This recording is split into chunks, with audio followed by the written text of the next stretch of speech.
எதிர்பார்க்கிற மாதிரியே எதிர்பார்த்தாரு. அவன் கொண்டு போய் விட மாட்டேன்ட்டான். காலனா காசு இருந்தா கொண்டு போய் விடுறேன், இல்லாட்டி விட மாட்டேன் பாருங்க. அடுத்த செகண்ட் விவேகானந்தர் ஒரு காரியம் பண்ணார். என்ன? அப்படியே தண்ணியில குதிச்சாரு, நீந்திக்கிட்டே போனாரு. ஈர துணியோட போய் அந்த மலையில உட்கார்ந்து மெடிடேட் பண்ணி 48 மணி நேரம் மெடிடேட் பண்ணார். என்ன அர்த்தம்? நமக்கு பிறர் உதவ வேண்டும் என்று எதிர்பார்ப்பது தவறு இல்லை. ஆனால் உதவாத போதும் நாம் நினைத்ததையே நடத்தி முடித்தால்தான் நாம் இந்த உலகத்தில் உன்னதமான இடங்களை தொட முடியும் என்பதற்கு சுவாமி விவேகானந்தரை போன்றவர்கள் சாட்சி சொல்கிறார்கள். முயற்சி இருக்கணும், விடாமுயற்சி இருக்கணும். இந்த முயற்சி இருக்கிற போது பல பேர் நமக்கு தடையா இருப்பாங்க, நமக்கு எதிராக இருப்பாங்க. நான் கூட ஒரு வார்த்தை எழுதியிருந்தேன், ஒரு செடி வளர்கிற போது ஆடு தின்று விடும், நம் நம்பிக்கை செடி வளர்கிற போது சமூக ஆடு மேய்ந்து விடும். நம்முடைய நம்பிக்கை ஒரு செடி மாதிரி வளரும். அப்ப பல பேர் சொல்லுவாங்க, உனக்கு எதுக்குப்பா இது வேண்டாத வேலை, ஒரு நாள் இதெல்லாம் நடக்கிற காரியம் இல்லப்பா அப்படிம்பாங்க. ஒரு செடி வளருகிற போது ஆடு மேய்ந்து விடும். ஆனால் செடி ஜாக்கிரதையாக வளர்ந்து விட்டால் அதன் நிழலில் அதே ஆடு ஒதுங்கும். அதே மாதிரி நம்ம நம்பிக்கை மற்றவங்க திங்க வருவாங்க, நம்ம நம்பிக்கை அழிக்கிறதுக்கு வருவாங்க. நம்ம நம்பிக்கையை திங்க விடாதபடி பாதுகாத்துட்டோன்னு வச்சுக்கோங்க, பிறகு அந்த ஆடுகள் நம்முடைய நிழலில் ஒதுங்கும். அந்த ஆடுகள் நம்மளை பார்த்து சொல்லும், தலைவரே இருந்தாலும் உங்க தைரியம் நமக்கு வராதுங்க அப்படின்பா. அப்ப நம்மகிட்டே வந்து ஒதுங்கிறதுக்கு அவன் தயாரா இருப்பான். நம்பிக்கை ஒரு சின்ன செடி மாதிரி, ஆனா அதை பாதுகாத்து வளர்த்து மேல கொண்டு வரணும். நீங்க படிச்சிருப்பீங்க அல்லது கேள்விப்பட்டிருப்பீங்க, பாரிஸ்ல ஒரு போட்டி நடந்ததுங்க. என்னன்னா கைதட்டுற போட்டி. இங்க ஒரு பாண்டிச்செல்வம் கூட உங்களை அப்பப்ப கை தட்டுங்க, கரவொலி எழுப்புங்கன்னு கேட்டுக்கிட்டார். உங்களுக்கு ஒரு சீக்கிரட் தெரியல, நிறைய கை தட்டுனா பிபி வராது, சக்கரை கரெக்டா இருக்கும்.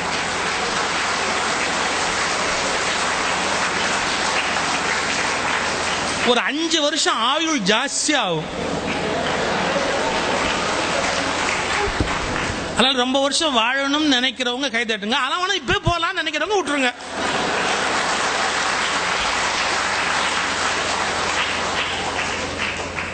பாரிஸ்ல ஒரு போட்டி வச்சா என்னன்னா கை தட்டணும், தொடர்ந்து கை தட்டுறவங்க யாருன்னு கண்டுபிடிச்சு அவங்களை தேர்ந்தெடுத்து பரிசு கொடுக்கறதுக்காக ஒரு ஏசி அரங்கத்தில் வச்சு ஒரு போட்டி வச்சா. அந்த லைட் ஆஃப் பண்ணிருப்பான், அவங்க கை தட்டிக்கிட்டே இருப்பாங்க, மேலே இருந்து அந்த ஃபோக்கஸ் லைட் சுத்திக்கிட்டே இருக்கும். யார் ரொம்ப நேரம் தட்டுறாங்களோ அவங்க மேல வந்து நின்றுடும். அவங்கவுங்க ஒரு எல்லைக்கு அப்புறம் முடியல, 5 மணி நேரம் தொடர்ந்து கரவொலி கேட்ட இடத்துல வந்து அந்த லைட் நின்று போச்சு. அப்படியே 5 மணி நேரமா அந்த லைட் அங்கேயே அந்த இடத்துக்கு வந்து நின்னதுக்கு அப்புறமா அவங்கள எந்திரிச்சு வர சொல்லி சொல்றான், வாங்க உங்களுக்கு நான் பரிசு காத்து இருக்கிறது அப்படின்னு. பெரிய ஆச்சரியம் என்னன்னா, ஒரு ஆள் எந்திரிக்கல, 2 பேர் எந்திரிச்சா. என்னடா 2 பேர் எந்திரிக்கிறானே அப்படின்னு பார்த்தா அதை விட பெரிய ஆச்சரியம், ஒருத்தனுக்கு வலது கை இல்லை, ஒருத்தனுக்கு இடது கை இல்லை.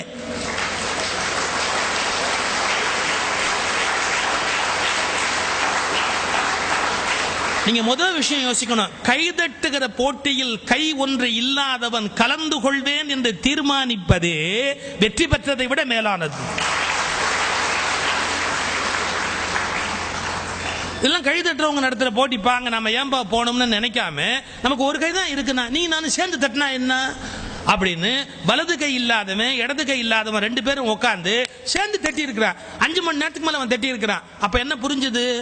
இந்த உலகத்தில் வலக்கை இன்றியும் வாழலாம், இடக்கை இன்றியும் வாழலாம், நம்பிக்கை இன்றி ஒரு நொடி கூட வாழ முடியாது. ஏன்னா கை தட்டுற போட்டியில போய் ஒரு கை இல்லாதவன் கலந்துகிட்டு ஜெயிக்கிறான்னு சொன்னா நம்பிக்கை தானே காரணம். முடியும், நம்மால் வாழ முடியும் என்ற நம்பிக்கையோடு வாழ்க்கையை சந்திப்பதற்கு நாம தயாரா இருக்கணும். சார், நம்ம தோற்றம் கொஞ்சம் குறைவா இருக்கிறதுக்காக வருத்தப்படக்கூடாது, நிறம் கொஞ்சம் குறைவா இருக்கிறதுக்காக வருத்தப்படக்கூடாது. ரிஷிகேஷ்ல பிறந்து வளர்ந்த, ரிஷிகேஷ்ல வாழ்ந்த சுவாமி சிவானந்தா ஒரு கதை சொல்வார், அருமையான கதை. ஒரு காட்டுல கிளியும் காக்காயும் உட்காந்து பேசிட்டு இருந்துதான். அப்ப காக்காயை பார்த்து கிளி சொல்லிச்சான் ரொம்ப திமிரா, யூ டேரக்டி காக்காய் தள்ளி உட்காரு. காக்கா கேட்டுதான், ஏன் இப்படி நான் இன்சல்ட் பண்றேன், நீ பிளாக் அண்ட் ஒயிட், நான் மல்டி கலர், ஏன் கலர்னா ஒசியான்னா. ஆமா, தமிழ்நாட்டில் இலவச டிவி கொடுத்த போது அவன் கலர் டிவி தான் கேட்டானே ஒழிய பிளாக் அண்ட் ஒயிட் டிவி ஆனா வாங்கிட்டானா. அதனால கலருக்கு தான் மரியாதை ஜாஸ்தி, பிளாக் அண்ட் ஒயிட்னா மரியாதை இல்லை அப்படின்னு காக்காயை சொன்னா. காக்கா சொல்லிச்சு, என்னமோ தெரியலப்பா, என்ன கடவுள் படைக்கும் போது கரண்ட் கட்டா போச்சோ என்னமோ, நான் கருப்பா போயிட்டேன், அது ஒரு பெரிய விஷயமா அப்படி பேசிக்கிட்டு இருக்குது காக்காயும் கிளியும். அப்ப வேட்டைக்கு வந்தான் பாருங்க, அவன் என்ன பண்ணிட்டான், நேரா வந்தவன் கபக்குன்னு கிளியை பிடிச்சிட்டான். வேட்டைக்கு வந்தவன் கிளி தான் பிடிப்பான், காக்காயை பிடிப்பேன். காக்கா பிடிக்கிறதா ஊர்லயே பிடிக்கலாமே, காட்டில் போய் என்ன பிடிக்க வேண்டியிருக்கு? ஆக்சுவலா தமிழ்ல காக்கா பிடிக்கிறதுங்கிற வார்த்தை கேட்டிருக்கீங்களே, அது எப்படி வந்ததுன்னு தெரியுமா? காக்கை பிடித்தல், வேற ஒண்ணும் இல்ல. ஒருத்தன் கால் கை பிடித்தாவது வாழ்க்கையில முன்னுக்கு வருது. கால் கை பிடித்தல், காக்கை பிடித்தல், காக்காய் பிடித்தல்னு போச்சு. தமிழ் அது எப்படி ரூட் வந்ததுங்கிறதுக்கு. இப்ப இந்த காக்காயை விட்டுட்டு கிளிய அப்படியே லபக்குன்னு கிளியை பிடிச்சிட்டா. கிளியை பிடிச்ச உடனே நமக்கு என்ன தெரியுது? முதல் லெசன், அழகு எவ்வளவு அழகானதோ அவ்வளவு ஆபத்தானது. எவ்வளவு அழகானதோ அவ்வளவு ஆபத்தானது இல்லையா? காக்கா மாட்டிச்சு, கிளி மாட்டிச்சு. கிளியை பிடிச்சி நேரா வீட்டுல கொண்டாந்து வச்சுக்கிட்டு அந்த கிளிக்கு பேசுறதுக்கு பழக்கிறா. இந்த காக்கா பின்னாடியே வந்து என்னன்னு பாக்குது. இந்த கிளிக்கு என்ன சொல்லி கொடுக்குறான்? குட் மார்னிங் சொல்லு அப்படி கத்து கொடுக்குறான். கிளிக்கு வரல. பூண்டு இருக்கு இல்லையா, கார்லிக், பூண்டை சுட்டு நாக்கில் வச்சு கிளியை பேச பழக்குவானா. இந்த பூண்டை தூக்கி கிளி நாக்கில் வச்சா கீச்சு மூச்சுன்னு கத்துது. அன்னைக்கு அமாவாசை காக்காய்க்கு வாசல்ல சோறு வச்சிருக்கேன்.